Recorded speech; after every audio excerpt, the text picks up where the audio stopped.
Hello everyone, welcome back at Taroko Double Railways, or shall I say welcome back to part 4 of part 5 series, building a small layout. So today we do the great reveal of the small layout, the name of it and also the great areas. But we're also starting off with the improvements that I've done and the work that I've done till now. Yes, this layout is totally different than Taroko Double Railways layout, and yes, I had to do final testing once again with a buggy wuggy.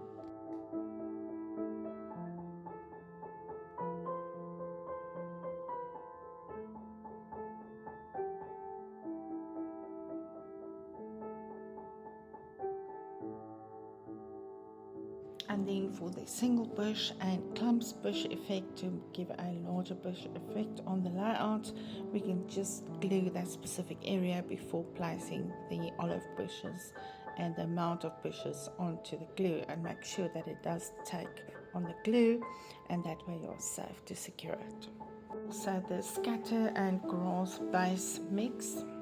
And don't forget our base paint that we use, the brown or the green that I've indicated. So in part 3 we also touched base on the scenic, so we started creating bush and also the static grass, and I must say it didn't come out too bad, and I'm quite happy with the result for now. And like I said, it's an ongoing thing. You can always touch up later and add more bush and any more scenics to the layout, or specific areas that need attention. In the previous episode we talked about the barriers and the areas that I'm going to put some rails or safety barriers up, and just to touch base on that here. So here I did the scatters and the static grass, and the overall result was not too bad. Look at the layout so far, it's really coming together very nicely.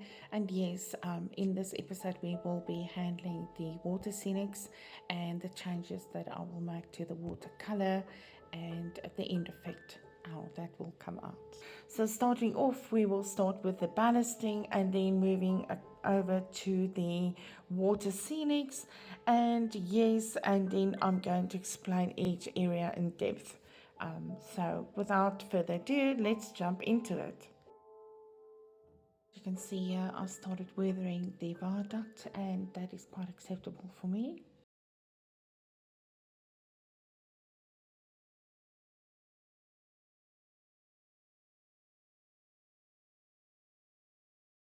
So I used two different ballast here, and that is the grey and the mystery ballast. And the grey ballast is actually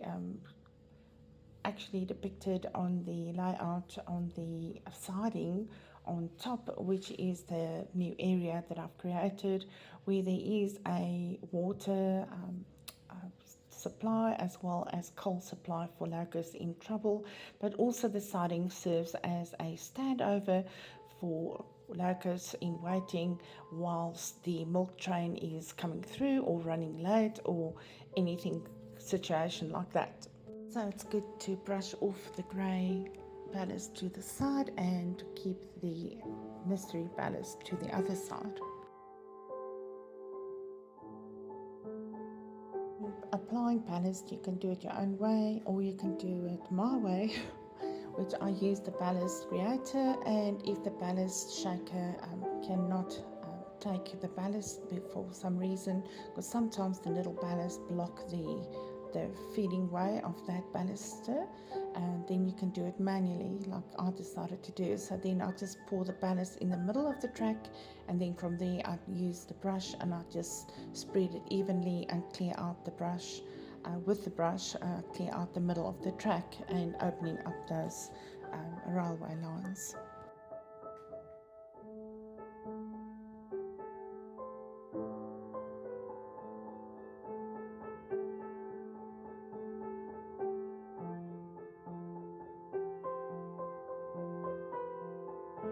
Very important to keep the area divided to the grey ballast on the grey side and the new mystery ballast for the tracks on one side.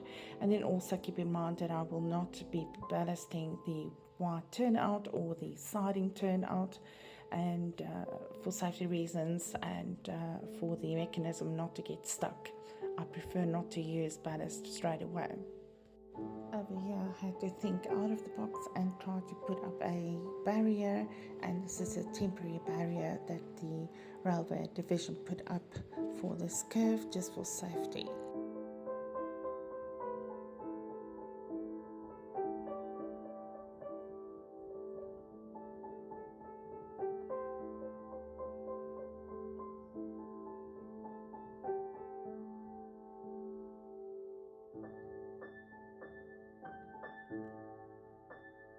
And just a quick run on the track pre-ballasting.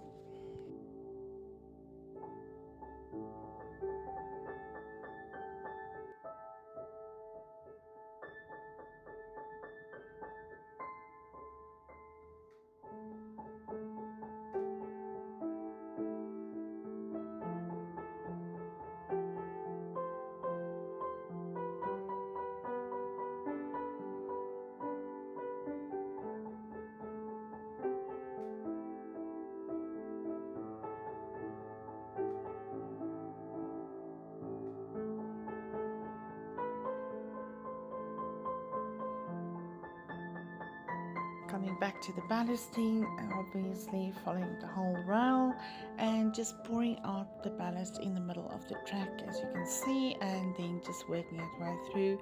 Continue till you've done the complete layout, and then just go once again with the brush over everything just to make sure that there are no extra stones stuck in between the track and blocking the wheels from the loco or rolling stock in any way. And a good thing also to take note is once you've glued it down, you can actually run a needle, a thick needle, just on the side, just to make sure that there's no little small ballast stuck in the inside of the track, because that can also cause derailments. So again, carefully brushing with the brush and shaping the ballast as far as you can, and then also remember we've got wide sides next to the track, and that can actually absorb a lot of ballasting if you don't have ballast to spare. So then just keep in line with the normal ballast shape next to the track. Otherwise, if you did it like me, I mean, again, you don't have to be a perfectionist to do it. I just did it my way and I like the look of it completely. Again, having said that, so once you've shaped everything and you've done all the ballasting and you're happy with the final effect, and that is also including clearing out the middle of the track so you can see the sleepers which the tracks are resting on. And once you're happy with the look that you want, and you can see very little ballast in the middle and more ballast on the sides, then you can actually start mixing your glue. And remember what I said, on this layout I mixed about 1 liter of glue water, so it did not at the end of the day need 2 liters. I only used 1 liter, so that's 1 liter, and I used 700 milliliters of water on 300 milliliters of glue with 1 teaspoon of dishwashing liquid.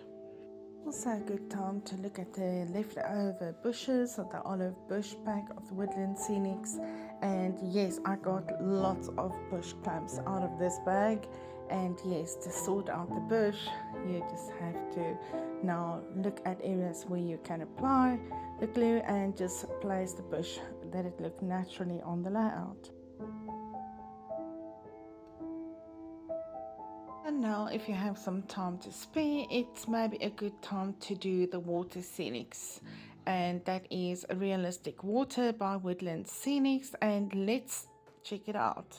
Now, using the same brush I used to paint the blue and greens on the board for the watercolor, you can still adjust it by, if the water is looking too dark for you or too grey or too dull, you can touch it up by adding some lighter blue.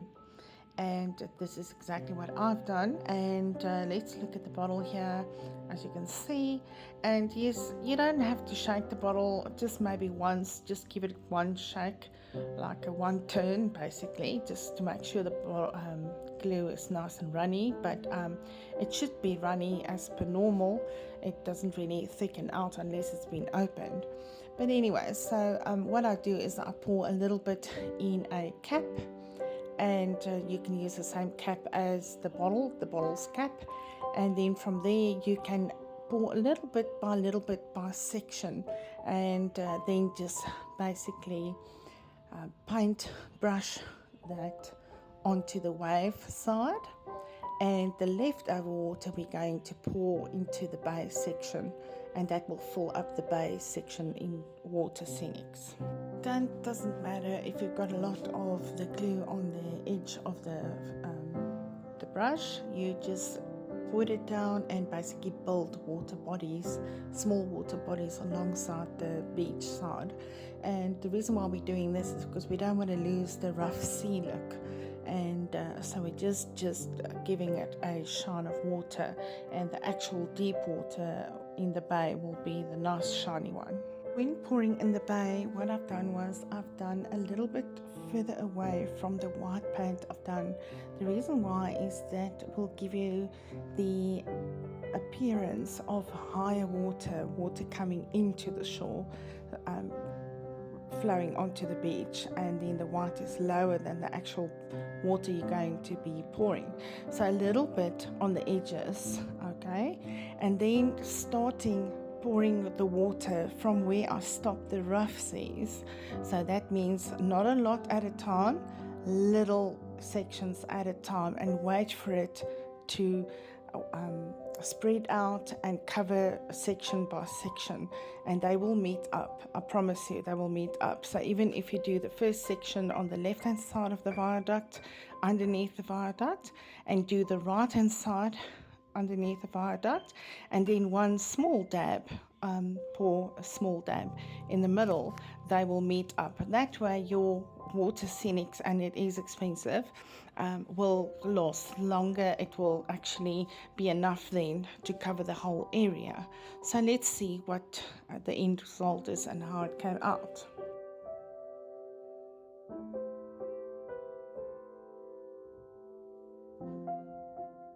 Welcome to Hobie's Beach, and welcome to CAMPSBAY.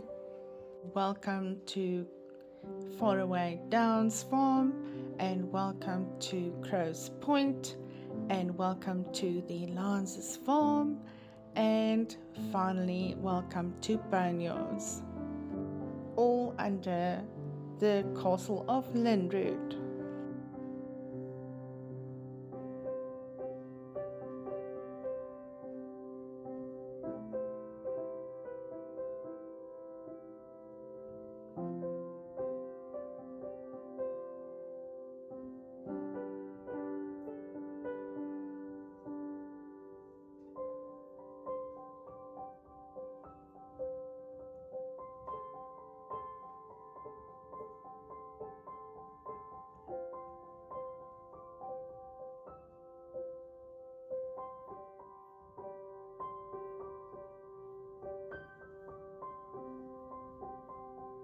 With 38 degrees weather, 38 degrees Celsius, it is really hot here, and I'm inspired, so I'll jump in the pool and I'll see you guys just now.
thank you everyone for joining me once again at the Castle of Linwood, the new small layout I've created, and this was part 4, and please be on the lookout for part 5, will be launched soon.